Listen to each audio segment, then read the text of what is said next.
ಓಂ ಶ್ರೀ ಗುರು ಬಸವಲಿಂಗಾಯ ನಮಃ. ತಂದೆ ನೀನು, ತಾಯಿ ನೀನು, ಬಂಧು ನೀನು, ಬಳಗ ನೀನು, ನೀನಲ್ಲದೆ ಮತ್ತಾರು ಇಲ್ಲ. ಕೂಡಲ ಸಂಗಮ ದೇವ, ಹಾಲಲ್ಲದ್ದು ನೀರಲ್ಲದ್ದು, ನಿಮ್ಮ ಧರ್ಮ ನಿಮ್ಮ ಧರ್ಮ. ಸೃಷ್ಟಿಕರ್ತ ಪರಮಾತ್ಮನನ್ನು, ಮಂತ್ರಪುರುಷ, ಸ್ತ್ರೀ ಕುಲೋದ್ಧಾರಕ, ಕರ್ನಾಟಕದ ಸಾಂಸ್ಕೃತಿಕ ನಾಯಕ, ಮನುಕುಲೋದ್ಧಾರಕ, ಮಹಾಮಾನವತಾವಾದಿ ಅಪ್ಪ ಬಸವಣ್ಣನವರನ್ನು ಹಾಗೂ ಎಲ್ಲ ಬಸವಾದಿ ಶಿವಶರಣರನ್ನು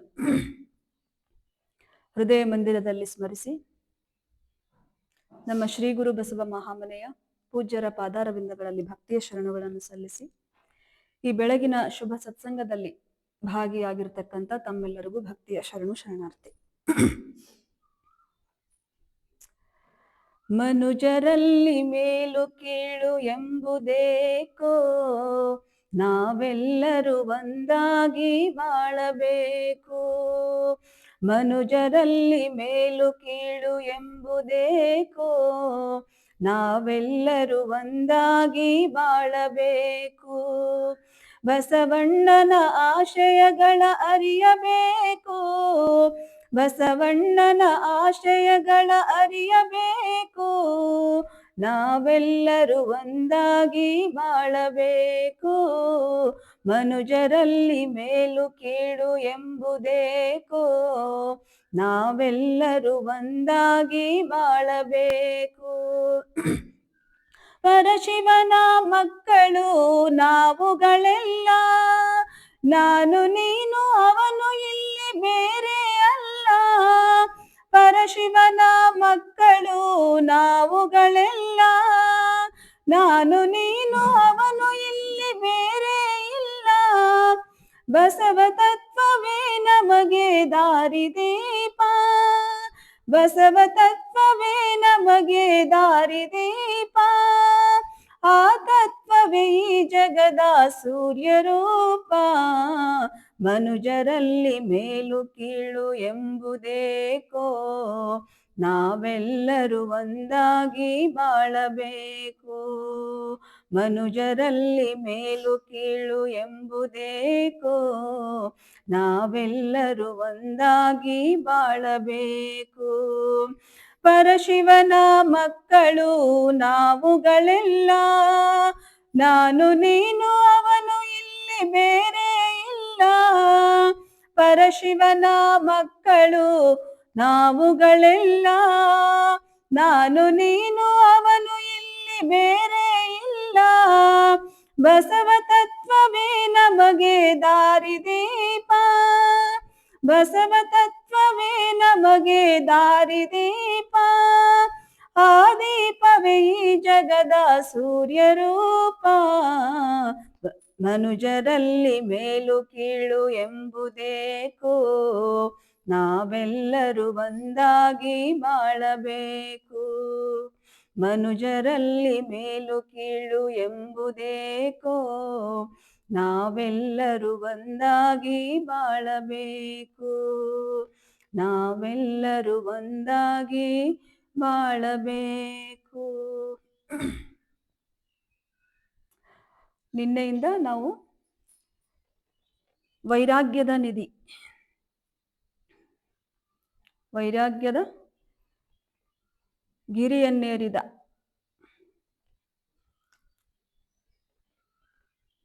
ಶಿವನ ಮೀಸಲು ಕುಸುಮವಾದ ಚೆನ್ನಮಲ್ಲಿಕಾರ್ಜುನಯ್ಯನಿಗೆ ಎಡೆಯಾದ ವೀರವಿರಾಗಿಣಿ ಶಿವಯೋಗಿಣಿ ಅಕ್ಕ ಮಹಾದೇವಿಯವರ ಜೀವನ ಚರಿತ್ರೆ, ಪೂಜ್ಯ ಮಾತಾಜಿಯವರು ಬರೆದಿರ್ತಕ್ಕಂಥ ತರಂಗಿಣಿ ಕಾದಂಬರಿಯನ್ನು ಆಧರಿಸಿ ವೀರವಿರಾಗಿಣಿ ಅಕ್ಕ ಮಹಾದೇವಿ ತಾಯಿಯವರ ಜೀವನ ಚರಿತ್ರೆಯನ್ನು ನಾವೆಲ್ಲರೂ ನೋಡ್ತಾ ಇದ್ದೀವಿ ಅಲ್ವಾ. ಅಕ್ಕ ಮಹಾದೇವಿ ಅಂದ ತಕ್ಷಣ ಎಲ್ಲರಿಗೂ ಮನಸ್ಸಲ್ಲಿ ಏನೋ ಒಂಥರ ಖುಷಿ, ಸಂತೋಷ, ಆನಂದ. ಅವರ ವ್ಯಕ್ತಿತ್ವ ಅಂದ್ರೆ ಹಾಗೆ. ಸೊ ಅವರ ಜೀವನ, ಅವರ ವ್ಯಕ್ತಿತ್ವ, ಅವ್ರು ಬದುಕಿದಂಥ ರೀತಿ ನಮ್ಮೆಲ್ಲರಿಗೂ ಒಂದು ಸ್ಫೂರ್ತಿ ಅಲ್ವಾ. ಅವರು ಹೇಗೆ ಬದುಕಿದ್ರು, ವಚನ ಸಾಹಿತ್ಯ ಓದೋರು ಇರ್ಬಹುದು, ಅವ್ರ ಬಗ್ಗೆ ತಿಳ್ಕೊಂಡವ್ರಿಗೆ ತುಂಬಾ ಸಂತೋಷ ಆಗುತ್ತೆ. ಬಸವಾದಿ ಶರಣರಂದ್ರೆ ಎಲ್ಲರಿಗೂ ಸಂತೋಷ ಅಲ್ವಾ? ಸೊ ಅವರು ಆಗಿ ಹೋದ್ರು ಅಂತ ನಾವೆಲ್ಲರೂ ಇವತ್ತು ಚೆನ್ನಾಗಿ ಇಷ್ಟು ಸಂತೋಷವಾಗಿ ನಮ್ಮ ಜೀವನವನ್ನ ಕಟ್ಕೊಂಡಿದ್ದೀವಿ. ತರಂಗಿಣಿ ಅಂದ ತಕ್ಷಣ ತುಂಬಾ ಜನ ಓದಿದ್ದಾರೆ ತರಂಗಿಣಿ ಕಾದಂಬರಿಯನ್ನ. ಮಾತಾಜಿಯವ್ರ ಬಗ್ಗೆ ಒಂದ್ ಸ್ವಲ್ಪ ಹೇಳ್ಬೇಕು. ಅದಕ್ಕಿಂತ ಮೊದಲು ನಾನು ನಿನ್ನೆ ಒಂದು ತಪ್ಪು ಹೇಳಿದ್ದೆ, ತಪ್ಪು ಸ್ಟೇಟ್ಮೆಂಟ್ ಕೊಟ್ಟಿದ್ದೆ. 12ನೇ ಶತಮಾನದಲ್ಲಿ ಆಗಿ ಹೋಗಿರ್ತಕ್ಕಂಥ ವಚನಕಾರ್ತಿಯರು 232 ಅಂತ ಹೇಳಿದ್ದೆ. 232 ಅಂತ ಹೇಳಿದ್ದೆ, ಅದು ಅಲ್ಲ. 233 ಜನ ವಚನಕಾರ್ತಿಯರು ಆಗಿ ಹೋಗಿದ್ದಾರೆ. ಇನ್ನ ತರಂಗಿಣಿ ಕಾದಂಬರಿಯ ಬಗ್ಗೆ ನಾವು ನೋಡ್ತಾ ಹೋದಾಗ,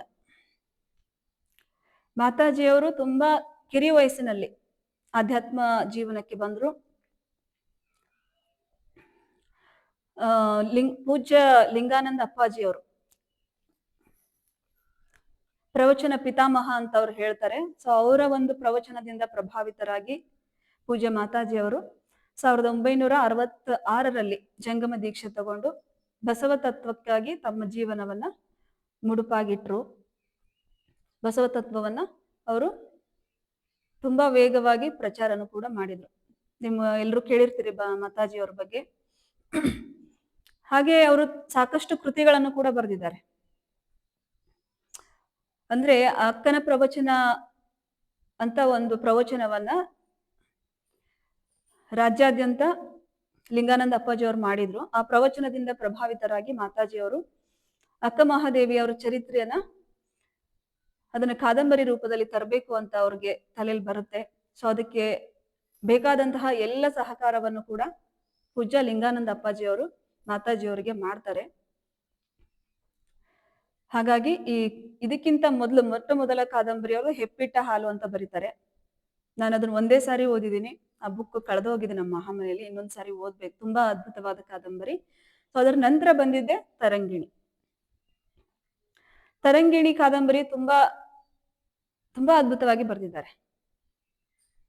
ತರಂಗಿಣಿ ಕಾದಂಬರಿಯಲ್ಲಿ ಅವರು 5 ಭಾಗ ಮಾಡಿದ್ದಾರೆ ಅಂತ ನಾ ಹೇಳ್ತಿದ್ದೆ ನಿನ್ನೆ. ಒಟ್ಟು 60 ಅಧ್ಯಾಯಗಳನ್ನ ಮಾಡಿದ್ದಾರೆ. ಭಾಗ 1 ಉಗಮ, 2 ಪ್ರಗತಿ, ಭಾಗ 3 ಗಮನ, ಭಾಗ 4 ಸಂಗಮ, 5 ಸಮಾಗಮ. ಹೀಗೆ 5 ವಿಭಾಗಗಳನ್ನ ಮಾಡಿದ್ದಾರೆ. ತುಂಬಾ ಅಧ್ಯಾಯಗಳಿಗೆ ಹೆಸರನ್ನು ಕೂಡ ತುಂಬಾ ಮುದ್ದಾಗಿ ತುಂಬಾ ಚೆನ್ನಾಗಿ ಕೊಟ್ಟಿದ್ದಾರೆ. ತರಂಗಿಣಿಯೊಳಗೆ ಎಲ್ಲಾ ಅಧ್ಯಾಯದ ಹೆಸರು ನೋಡಿದಾಗ ಏನೋ ಒಂದು ಮನಸ್ಸಿನಲ್ಲಿ ಒಂದು ಸಂತೋಷ. ಅಂದ್ರೆ ಅಕ್ಕ ಮಹಾದೇವಿ ಜೀವನ ಹೇಗಿತ್ತು. ಸೊ ಆ ಅಧ್ಯಾಯಗಳ ಹೆಸರು ನೋಡಿದಾಗ್ಲೇ ಏನೋ ಒಂದು ಕಲ್ಪನೆ, ಒಂದು ಭಾವಲಹರಿ ಎಲ್ಲರ ಮನಸ್ಸಲ್ಲೂ ಹಾದು ಹೋಗುತ್ತೆ. ಅಷ್ಟು ಚೆನ್ನಾಗಿ ಅಧ್ಯಾಯಗಳಿಗೆ ಹೆಸರು ಕೊಟ್ಟಿದ್ದಾರೆ. ಹಾಗೆ ಮಾತಾಜಿಯವರ ಬರವಣಿಗೆಯನ್ನ ನಾನು ಬರವಣಿಗೆಯ ಬಗ್ಗೆ ಎಷ್ಟು ಹೇಳಿದ್ರು ಕಡಿಮೆನೆ. ಸೊ ಅಷ್ಟು ತುಂಬಾ ಚೆನ್ನಾಗಿ ಬರೀತಾರೆ ಅವರು ಬರವಣಿಗೆ. ಎಲ್ರೂ ತಗೊಂಡು ಓದ್ರಿ ಅದನ್ನ, ಕಾದಂಬರಿನ. ಇನ್ನ ತರಂಗಿಣಿಯೊಳಗ ನಾವು ಹೋಗ್ಬಿಡೋಣ. ಇನ್ನ ಮೊದಲನೇ ಅಧ್ಯಾಯಕ್ಕೆ ಬರೋಣ. ಮೊದಲನೇ ಅಧ್ಯಾಯದ ಹೆಸರು ಬೈಚಿಟ್ಟ ಬಯಕೆ. ಬೈಚಿಟ್ಟ ಬಯಕೆ ಅಂದ್ರೆ ಜೀವನದಲ್ಲಿ ನೋಡ್ರಿ ಎಲ್ಲರಿಗೂ ಒಂದು ಬಯಕೆ ಇರುತ್ತೆ ಹುಟ್ಟಿದ್ಮೇಲೆ ಅಲ್ವಾ. ಹಿರಿಯ ಪೋಷಕರಿಗೆ ನಮ್ಮ ಮಕ್ಕಳು ಚೆನ್ನಾಗಿ, ಎಲ್ಲಕ್ಕಿಂತ ಮೊದಲಾಗಿ ನಮಗೆ ಗಂಡು ಮಗು ಬೇಕು, ಹೆಣ್ಮಗು ಬೇಕು. ಎಲ್ಲರಿಗೂ ಅವರದೇ ಆದ ಒಂದು ಆಕಾಂಕ್ಷೆ ಇರುತ್ತೆ ಮನದ ಆಳದಲ್ಲಿ. ಹಂಗಾಗಿ ಮಾತಾಜಿಯವರು ಈ ರೀತಿ ಹೆಸರು ಇಟ್ಟಿರಬಹುದು ಅಂತ ನಾನು ಅನ್ಕೊಳ್ತೀನಿ. ಬೈಚಿಟ್ಟ ಬಯಕೆ. ಓಂಕಾರ ಶೆಟ್ಟಿ ಮತ್ತು ಲಿಂಗಮ್ಮ ದಂಪತಿಗಳು ಇರ್ತಾರೆ. ಉಡುತಡಿ ಅಂತ ನೀವೆಲ್ಲರೂ ಕೇಳ್ತೀರಿ. ಮಹಾದೇವಿಯವರ ಮುಂದೆ ಬರುತ್ತೆ ಅವ್ರದ್ದು ಜನನ, ಅದೆಲ್ಲ ಅವ್ರು ಹೇಗೆ ಹುಟ್ಟಿದ್ರು ಅದೆಲ್ಲ ಮುಂದೆ ಬರುತ್ತೆ. ಇವಾಗ ಮೊದಲನೇ ಅಧ್ಯಾಯದಲ್ಲಿ ಬೈಚಿಟ್ಟ ಬಯಕೆ ಅಂದ್ರೆ ಮಹಾದೇವಿ ಅಕ್ಕನವರ ತಂದೆ ತಾಯಿಗಳ ಜೀವನವನ್ನ ಪ್ರಾರಂಭ ಮಾಡ್ತಾರೆ. ಅವ್ರು ಹೇಗಿದ್ರು ಅಲ್ವಾ.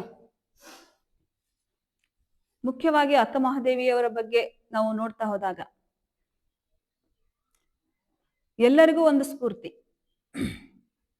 ಅವರು ಒಬ್ರು 12ನೇ ಶತಮಾನದ ಪ್ರಥಮ ಕವಿಯಿತ್ರಿ ಕೂಡ ಆಗಿದ್ರು, ಒಬ್ಬ ತತ್ವಜ್ಞಾನಿಯಾಗಿದ್ರು, ಒಬ್ಬ ಯೋಗಿಣಿ, ಒಬ್ಬ ಚಿಂತಕಿ ಅಲ್ವಾ ಆಗಿದ್ರು. ಹಾಗೆ ಅವರು ಯೋಗಾಂಗ ತ್ರಿವಿಧಿ ಅಂತ ತ್ರಿವಿಧಿಗಳನ್ನ ರಚನೆ ಮಾಡ್ತಾರೆ. ಸಾಕಷ್ಟು ವಚನಗಳನ್ನು ನಮ್ಮ ನಿಮ್ಮೆಲ್ಲರ ಬದುಕಿಗೆ ತೀರಾ ಪ್ರಸ್ತುತವಾದಂತಹ ವಿಷಯಗಳನ್ನು ಅವರು ದಾಖಲೆ ಮಾಡ್ತಾರೆ ವಚನ ಸಾಹಿತ್ಯದಲ್ಲಿ. ಆರೋಗ್ಯದ ವಿಷಯ ತಗೊಳ್ರಿ, ನಾವು ಮಾನಸಿಕವಾಗಿ, ದೈಹಿಕವಾಗಿ, ಆಧ್ಯಾತ್ಮಿಕವಾಗಿ, ಸಾಮಾಜಿಕ ಎಲ್ಲ ರಂಗಗಳಲ್ಲಿ ನಾವು ಗಟ್ಟಿ ಆಗ್ಲಿಕ್ಕೆ ಬೇಕಾದಂತಹ ವಚನ ಸಾಹಿತ್ಯವನ್ನ ಅವರು ರಚನೆ ಮಾಡಿದ್ರು. ಅದು ಯಾಕಪ್ಪ ರಚನೆ ಮಾಡಿದ್ರು ಅಂದ್ರೆ ಅವರು ಜೀವನವನ್ನ ಹಾಗೆ ಬದುಕಿದ್ರು. ಅವ್ರು ಏನ್ ನಡೆದ್ರು ಅದನ್ನ ವಚನ ರೂಪದಲ್ಲಿ ದಾಖಲೆ ಮಾಡಿದ್ರು.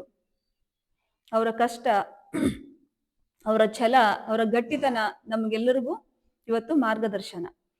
ಸೊ ಹೀಗೆ ಈ ತರಂಗಿಣಿಯಲ್ಲಿ ಬರ್ತಕ್ಕಂಥ ಏನು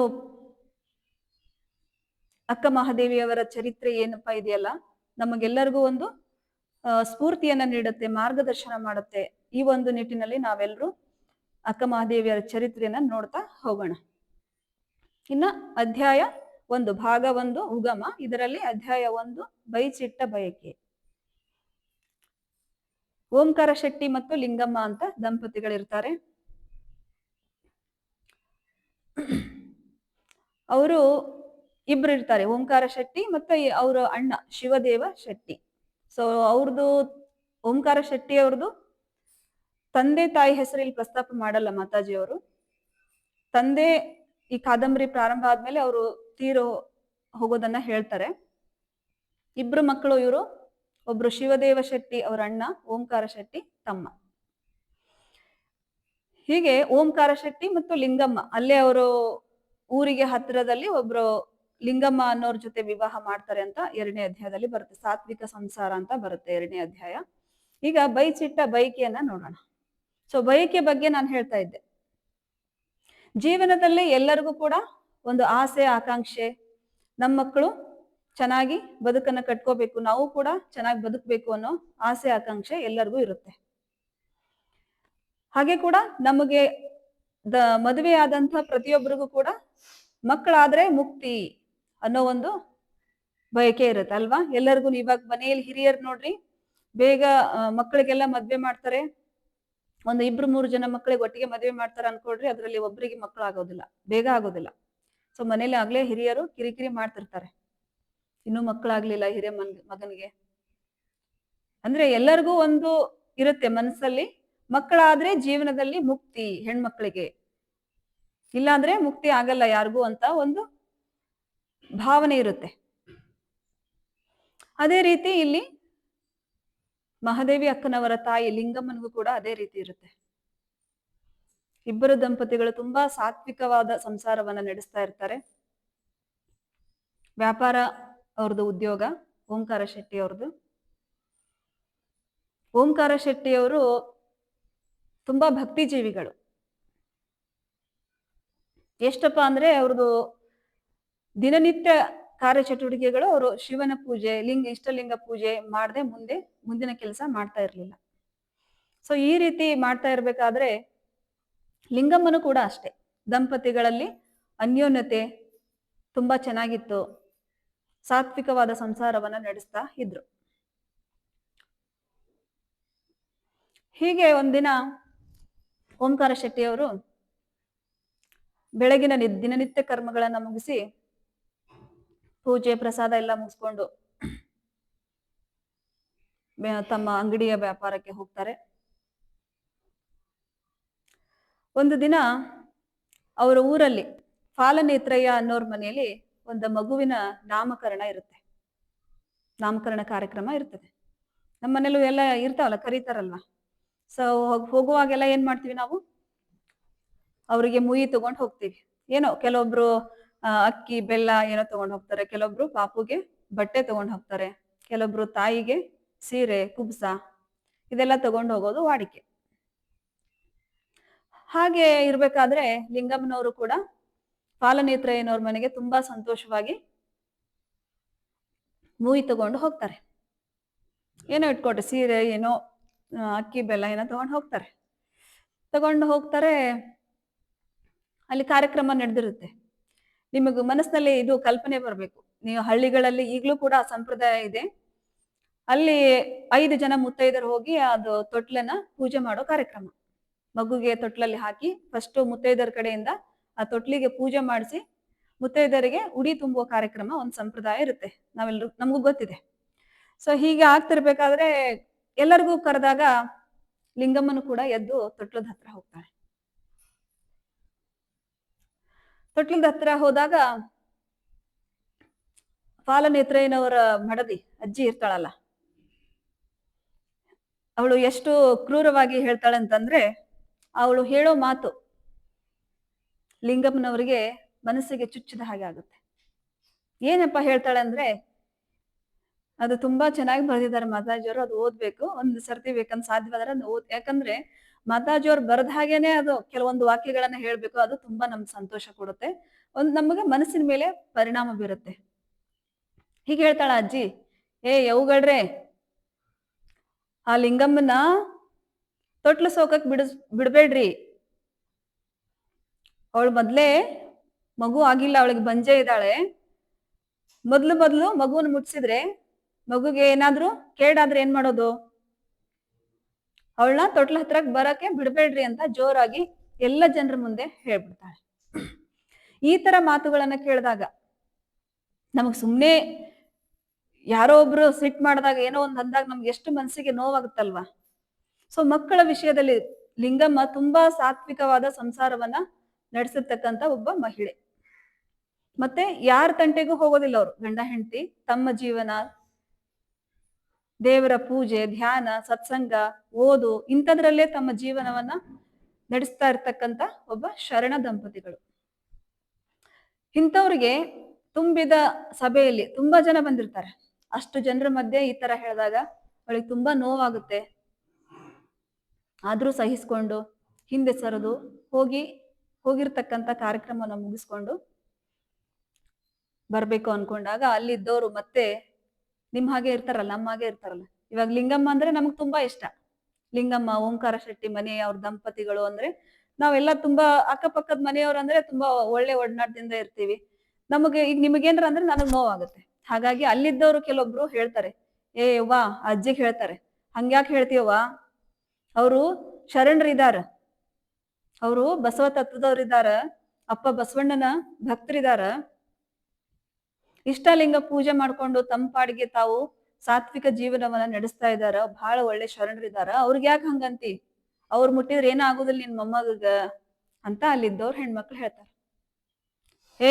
ಅಜ್ಜಿ ಮತ್ತೆ ಅವ್ರಿಗೆ ಜೋರ್ ಮಾಡ್ತಾಳೆ, ನಿನಗೆಲ್ಲ ಏನ್ ಗೊತ್ತಾಗೋದಿಲ್ಲ, ಸುಮ್ನೆ ಇರ್ನಿ, ಅದೆಲ್ಲ ನನ್ ಗೊತ್ತೈತಿ, ಹೇಳ್ದಷ್ಟ್ ಮಾಡ್ರಿ ಅಂತ ಇನ್ನೂ ಸರ್ತಿ ಹೇಳ್ತಾಳೆ. ಸರಿ, ಕಾರ್ಯಕ್ರಮ ಮುಗಿಯುತ್ತೆ. ತುಂಬಾ ದುಃಖದಿಂದ ತೆಗೆದುಕೊಂಡು ಹೋದಂತ ಮುಯಿನು ಕೂಡ ಏನು ತಗೊಂಡ್ ಹೋಗಿರ್ತಾಳಲ್ಲ ಅವ್ರಿಗೆ ಕೊಟ್ಟಿರೋದಿಲ್ಲ, ಹಂಗೆ ತಗೊಂಡ್ ಬಂದು ತುಂಬಾ ದುಃಖದಿಂದ ಮನೆಗೆ ವಾಪಸ್ ಬಂದ್ಬಿಡ್ತಾಳೆ. ನೀವ್ ಕಲ್ಪನೆ ಮಾಡ್ಕೊಳ್ರಿ ಆ ತಾಯಿಗೆ ಎಷ್ಟು ದುಃಖ ಆಗಿರ್ಬೇಕು. ಹೀಗಿರ್ಬೇಕಾದ್ರೆ ಮನೆಗ್ ಬರ್ತಾಳೆ. ಮನೆಯಲ್ಲಿ ಗಿರಿಜಾಂಬೆ ಅಂತ ಅವ್ರ ಮನೆ ಕೆಲಸದಾಗಿ ಸೇವಕಿ ಇರ್ತಾಳೆ. ಅವರು ಸೇವಕಿ ತರ ನೋಡಲ್ಲ, ಮನೆ ಮಗಳ ತರ ನೋಡ್ತಿರ್ತಾರೆ ಗಿರಿಜಾಂಬೆಯನ್ನ. ಮನೆಗ್ ಬರ್ತಾಳೆ ಲಿಂಗಮ್ಮ. ತಂದಂತ ಮೂಯನ್ನ ಇಟ್ಟು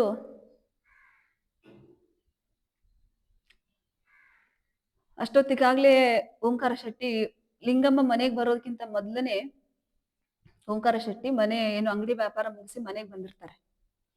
ಮನೆಗ್ ಬಂದಾಗ ಈ ಲಿಂಗಮ್ಮನ ಸುಳಿವಿಲ್ದೆ ಇದ್ದಿದ್ರಿಂದ ಗಿರಿಜಾಂಬೆ ಸೇವಕಿಗೆ ಕೇಳ್ತಾರೆ, ಎಲ್ಲಿ ಲಿಂಗ ಅಂತ ಹೇಳ್ಬಿಟ್ಟು. ಆ ಗಿರಿಜಾಂಬೆ, ಇಲ್ರಿ ಯಜಮಾನ್ರೆ, ಪಾಲ್ನೇತ್ರ ಇರೋ ಮನೆಯಲ್ಲಿ ತೊಟ್ಲು ಕಾರ್ಯಕ್ರಮ ಇತ್ತು, ಅವ್ರ 2ನೇ ಮಗಳಿಗೆ ಮಗು ಆಗಿತ್ತು, ನಾಮಕರಣ ಕಾರ್ಯಕ್ರಮ ಇತ್ತು, ಅಲ್ಲಿ ಹೋಗಿದ್ದಾರೆ ಅಮ್ಮರು ಅಂತ ಗಿರಿಜಾಂಬೆ ಹೇಳ್ತಾಳೆ. ಅವನಿಗೆ ಓಂಕಾರ ಶೆಟ್ಟಿ ಎಲ್ಲರಿಗೂ ಅಷ್ಟೇ, ಮನೆಗೆ ಬಂದ ತಕ್ಷಣ ಮನೆ ಯಾಕೆ ಇರ್ಬೇಕು.